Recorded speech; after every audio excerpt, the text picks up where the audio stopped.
In this video, I will show you how to turn off autoplay on YouTube.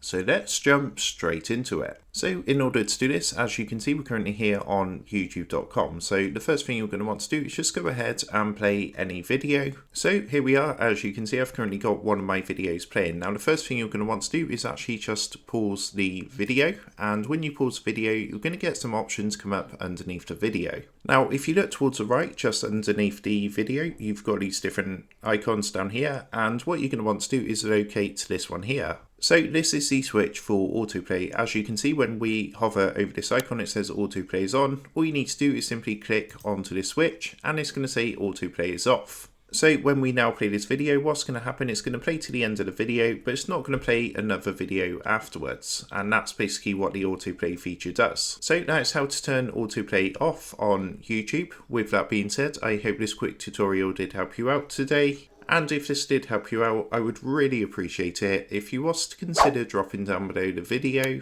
leaving a like, and also subscribing to the channel. With that being said, I just want to take a minute to thank you guys for watching this quick tutorial, and I will see you in the next video.